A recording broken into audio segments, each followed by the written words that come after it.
At the in-laws' house, a Christmas party was planned where my sister-in-law Pamela and I were to bring a meal each. While out shopping from the in-laws' house, I bumped into Chris and Pamela, arm in arm, chatting away happily, oblivious to my presence. You know, Sirius Elvis would never imagine me and Chris having an affair, Pamela chuckled.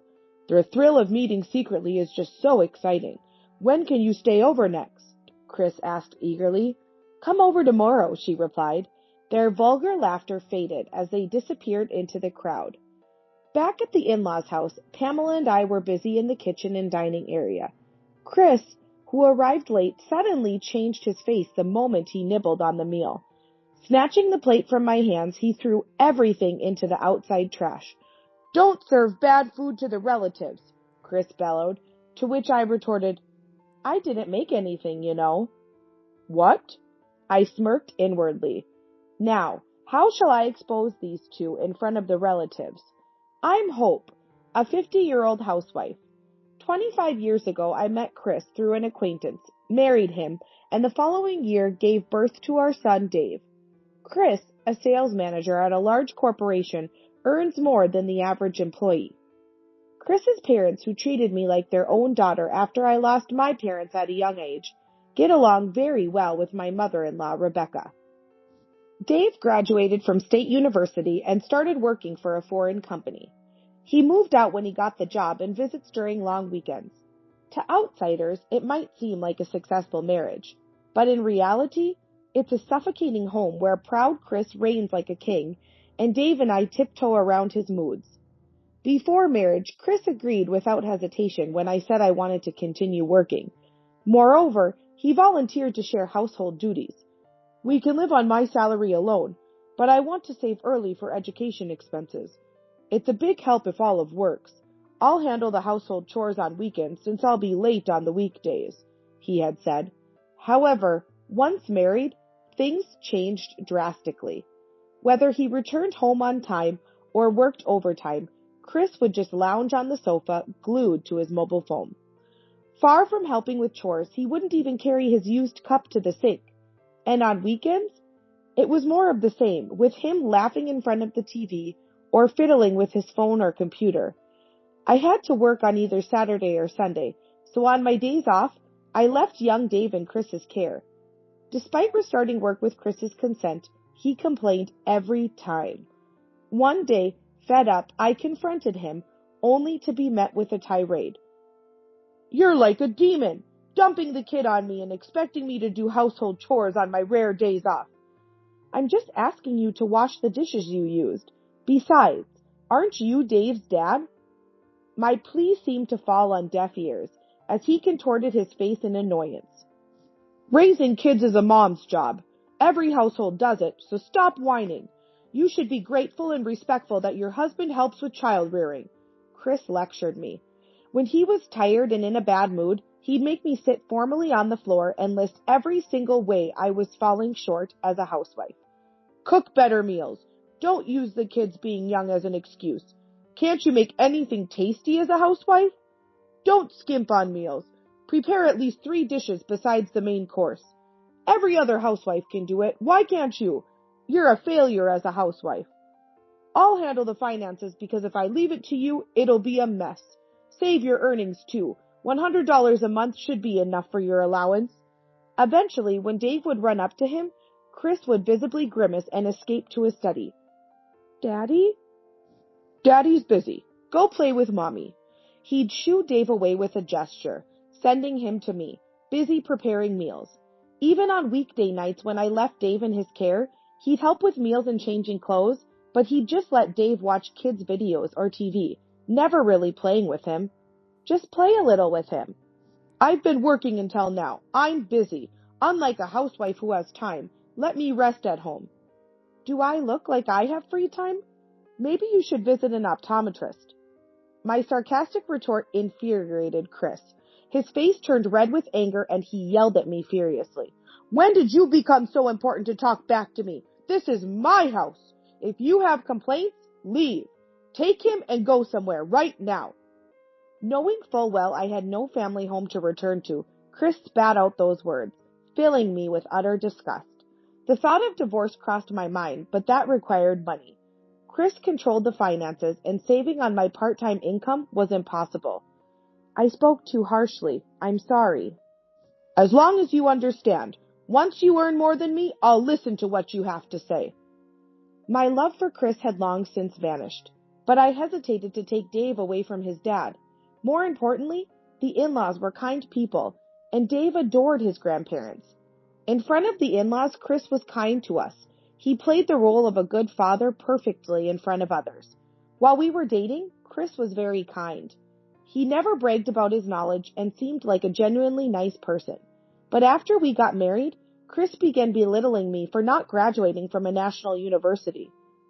Olive probably doesn't know this. Can't you do a simple calculation like this? What? You don't understand? If you're not from an Ivy League or other famous university, maybe you can't keep up with this topic. At first, he would mock me gently with a smile. But as Dave grew up, he started insisting Dave follow an elite educational path. My son should be able to get into the top public high school in the state. It's free if it's state-run. He can save on transportation by cycling since it's close. That's convenient, but maybe he'll find a school he wants to go to when he's in middle school. I won't allow anything but that school. Transportation and tuition fees are a waste. I was astounded. Was this the talk of someone with a high income? Should we get a tutor then? No need. Just listen in class and getting 100 points is easy. I couldn't believe my ears. If you're worried, you can teach him. You're home by evening, so you have time. I've forgotten middle school stuff. The methods are different now, and when I get home, I'm swamped with housework. The word free time infuriated me. Even as the kids grew, there was still a mountain of work beyond house chores, like supervising homework and checking the next day's necessary items. Chris then twisted his mouth into a mocking smile. I guess it's too much to ask of someone as uneducated as you to teach. Poor Dave, having a mom who graduated from such a low-level school. I was stunned, and Chris continued. By the way, I let you keep working because you said you'd manage the housework. But how long will you continue your job? What? The house has been a bit messy lately, and it's unsettling. Why not quit and focus on Dave's education? Prioritize your family over making pocket money. I stared at Chris wide-eyed. He's the one making the mess. Coming home from work and leaving his shirt and socks in the living room? Leaving used dishes on the dining table? Bringing books from his study and leaving them piled up in the living room and on the sofa? It's not about pocket money. I'm saving for Dave's college and our retirement. We discussed this when I resumed working. I swallowed the words, "You're the one making the mess," and just said that, but Chris sneered. Don't flatter yourself thinking you're indispensable at work. You're just disposable part-time, unlike me. Right. Anyway, make sure he goes to the same university as me. I won't accept anything else. His words were provoking, but I held back from retorting. Arguing might make him reluctant even to contribute to the college fund. Later, when Dave got accepted into his desired school by himself, Chris boasted about it as if it were his own achievement. Yeah, he got into that Ivy League feeder school. Smart like me, my son. Without a single congratulations or good job to Dave, Chris bragged to everyone with a smile.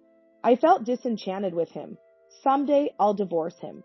But time passed without action, held back by financial worries and concerns about living.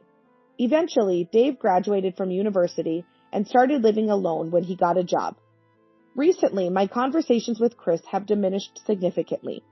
They started about 6 months ago when his weekend work and overtime suddenly increased. Our household finances are managed by Chris. I'm fine with him increasing his allowance with his extra earnings, but recently, a large amount was withdrawn from my credit card without my knowledge. Investigation revealed the purchase of a high-brand bag. When I asked Chris, he responded with an annoyed look. I maxed out my credit card, so I used yours. We're family. It should be fine. That fine thing is a 2000 brand bag. Who did you give it to? It's a birthday gift for my niece. I felt suspicious. Chris's brother Elvis has a daughter from a previous marriage, whom Chris has always adored. But would he really give such an expensive gift to a college student? Later, when he came home smelling a perfume and I questioned him, he mentioned his niece. I took her out to eat. She's busy with her part-time job and can't come to grandmother's house this Christmas, so I thought I'd treat her. She seemed lonely with Elvis overseas. It felt dubious, but since I'm not close to the niece, I hesitated to ask her directly. With unresolved feelings, the seasons changed to winter. As Christmas approached, Rebecca called Chris. What? You hurt your back? Chris pressed the speakerphone button so I could hear. Just twisted it a little. I have my husband, so it's nothing serious, but it seems impossible to stand in the kitchen this Christmas. Maybe I should hire a personal chef service. Chris quickly suggested. Don't worry, I'll have Olive make it. What? I was irritated at his casual decision. After all, Christmas at the in-laws' house meant a gathering of the entire family, about 20 people. It's a big task with so many people. Normally it would be manageable if it were just me and Olive, Rebecca sighed. Well, Pamela and Olive can prepare and bring the food. Cooking for 10 should be easy, Chris suggested casually. Pamela is Elvis's wife. This year, Elvis remarried a woman 12 years his junior. It's their first Christmas, but he has to work overseas and won't be back until after the new year. I glared at Chris's back as he made these offhand comments, as if he could cook even potato soup. Olive, Chris says this, but may I ask for your help? Yes, it's okay. I'm sorry to trouble you. Thank you. Mom, don't worry about anything. Just rest. Chris, with a smile, ended the call and then turned to me. Hey, don't be a burden to Pamela, he said haughtily, though he never helps himself. I was irked inside, but tried not to show it and asked, Chris, you're helping with Christmas preparations too, right? You're off work and have no plans. Suddenly, Chris became vague. Well, actually, I have to work that day. Again? Hasn't it been a lot lately? The office is closed, but there's a mistake by one of my subordinates in a deal. I have to apologize to the client. Always doing aftercare. It's a hassle. Chris laughed off and scratched his head. As someone who's only experienced working in small office jobs, I wasn't sure if that's how it is in big companies and just tilted my head. But when I mentioned it to Dave, he looked doubtful. Working after the 20th when it's the office closure? Taking subordinates to the office? That's strange. Yeah, it does seem odd. But with Christmas being so hectic, I didn't want to start a fight and dropped the topic. Eventually, Christmas arrived. As promised to Rebecca, I brought meals to the in-laws' house. Helping my father-in-law John, I busied myself preparing big chairs and sofas in the living room and setting out dishes for 20 people. I was wondering when Pamela would arrive when a message came in the family group chat. Olive, Pamela will be a bit late. Got it. Oh, we're out of whiskey. Should I go buy some? Could you? There's other alcohol, so no rush. Okay, I'll be right back. After greeting the arriving relatives, I left the in-laws' house. I decided to walk to the nearby shopping mall, which had a discount liquor store, instead of taking the car.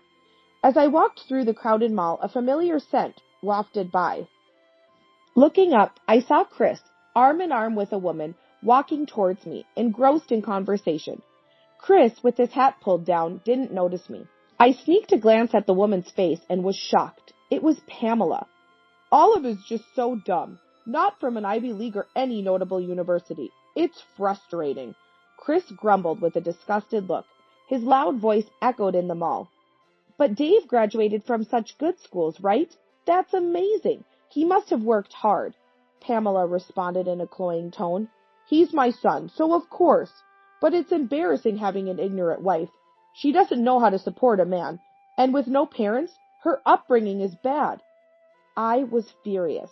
I didn't want to be looked down upon by someone like him. So, Chris, why did you marry her? I thought she'd obediently follow me. Wanted to show off to my brother who has only a daughter by having a son. Such reasons? I was dumbfounded. Chris, your rivalry with Elvis is quite obvious. I heard Pamela chuckle as she walked past me. I had stopped in my tracks without realizing it and moved to the edge of the path to avoid blocking others while listening to their conversation. Pamela and Chris had stopped a little distance away, buying drinks as they talked.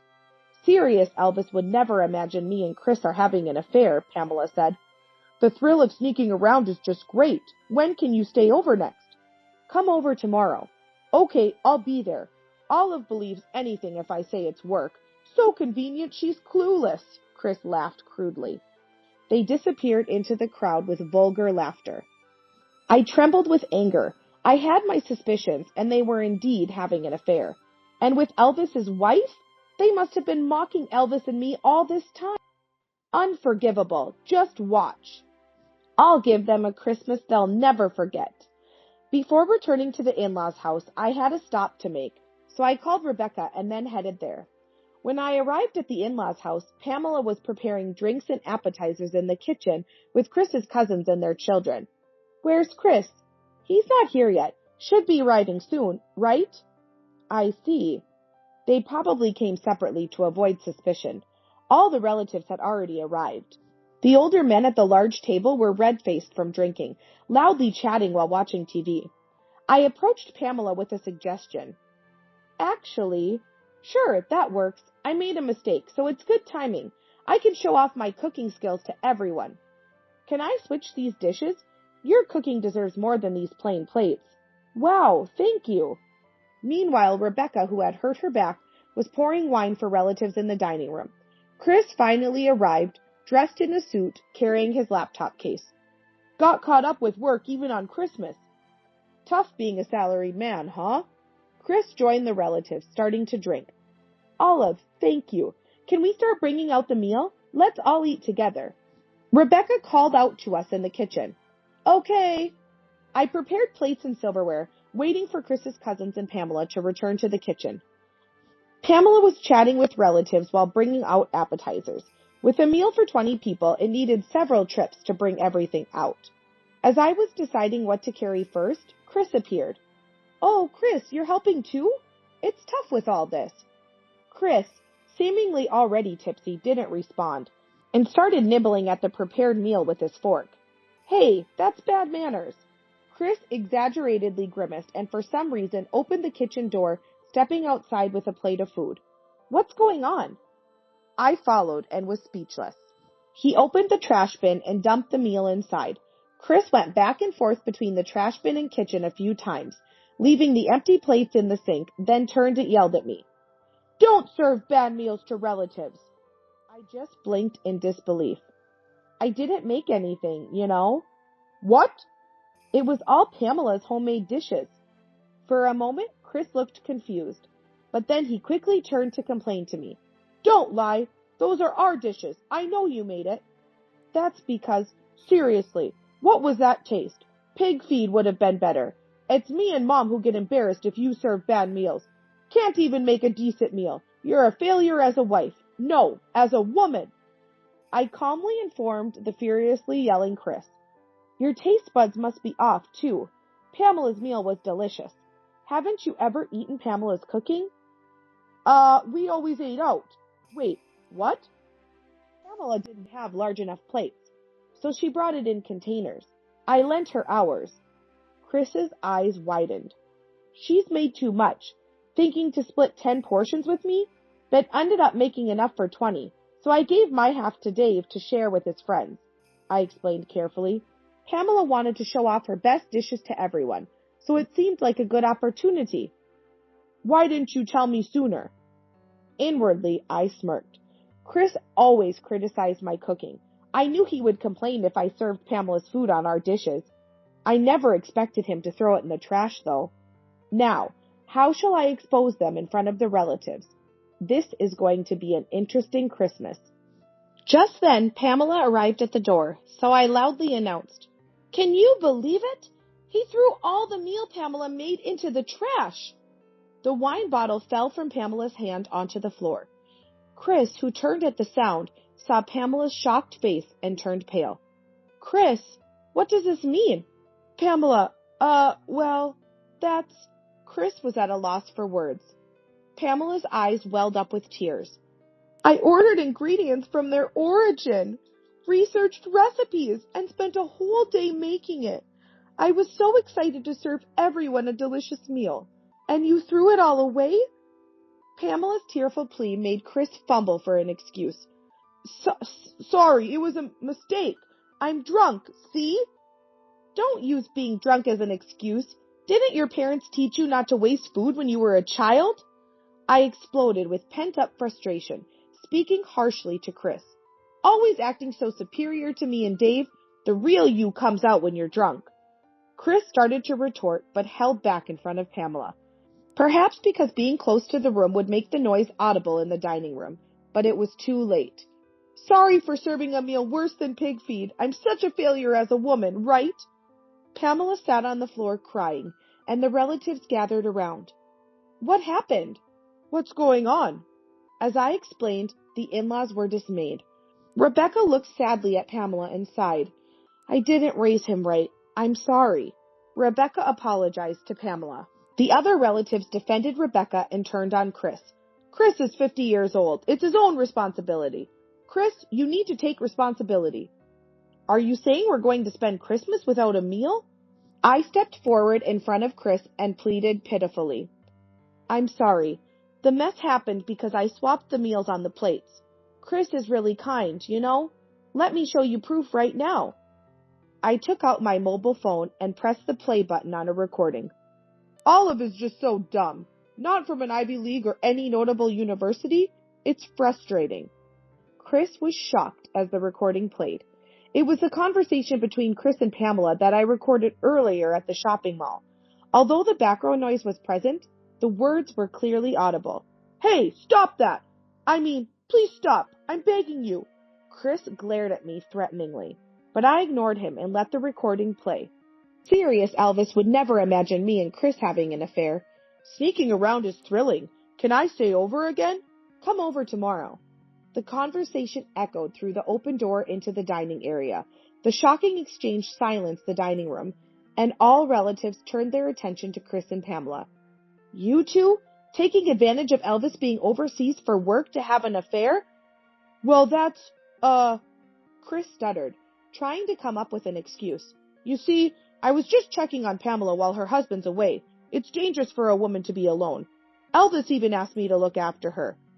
Yeah, we're just good friends. Their feeble excuses made me burst into laughter. Who would believe that? Pamela, you clearly said it's an affair. That was just a joke. Olive, do you have any proof that we're having an affair? Pamela smirked at me, infuriating me further. The conversation alone wasn't enough. I needed more concrete evidence. I shoved my mobile phone in Pamela's face, showing her the receipt for the brand bag Chris bought with my credit card. Pamela, Chris gave you a brand bag as a gift, right? He must have bought you other things too. I couldn't believe the frugal Chris would buy expensive gifts for his niece. Pamela grinned. Yes, as a friend, he gave me a birthday present. Oh, Olive, haven't you ever received a gift from Chris? Even though you're his wife? How miserable! She laughed, shaking her shoulders. He bought me lots of things. Chris always gives in to my requests, right?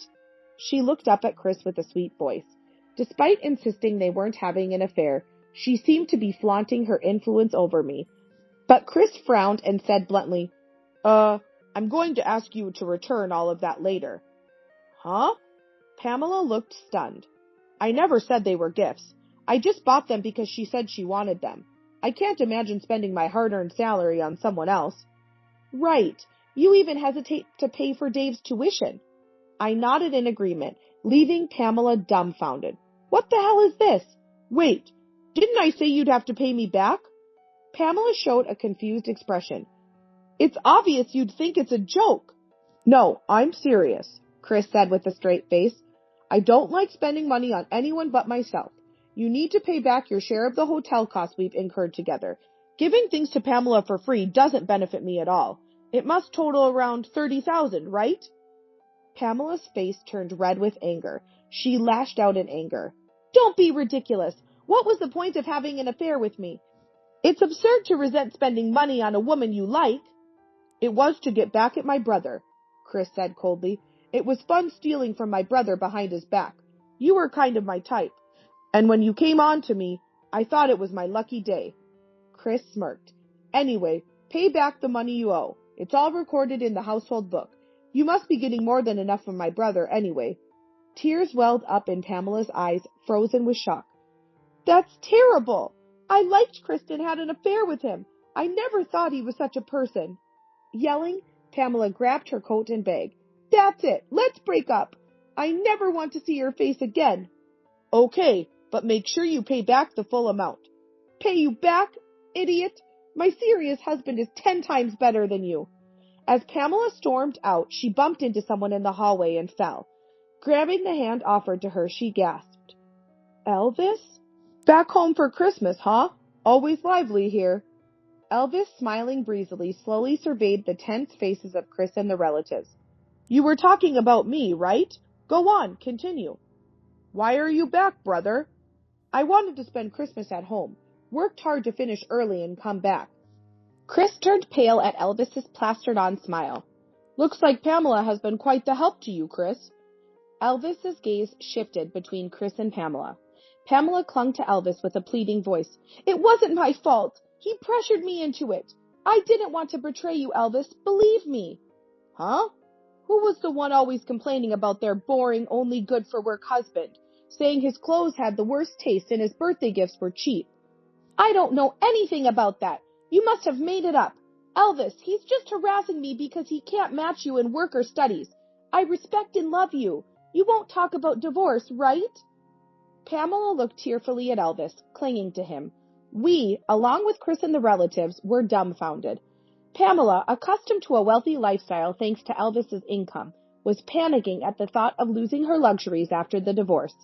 Elvis smiled at Pamela and took out his mobile phone. Was going to wait until after Christmas, but now's as good a time as any. He swiped his phone screen and images of Chris and Pamela appeared, snuggling up and entering a hotel, gazing at each other while waiting for a traffic light, kissing while getting out of a car. One compromising image after another appeared on Elvis's phone. Elvis, when did you... I had a detective follow her when I left for Japan. Asked him to tail my wife as soon as I was gone. Elvis explained casually. Every time I came back, more brand bags and accessories filled the closet. But there was no purchase history on the family card. Naturally, I suspected an affair. Elvis shrugged and looked coldly at Chris. But I never expected the affair to be with my own brother. His usual kindness gone. Elvis's voice was filled with intense anger, silencing the room. There's more. Do you want to hear the conversations recorded through the hotel room, too? No, that's fine, Pamela replied, her voice barely audible. So, you'll agree to a divorce? Yes. Pamela slumped in despair while Chris surprisingly remained calm. Poor brother. First his wife says they're incompatible, and now his second wife cheats on him.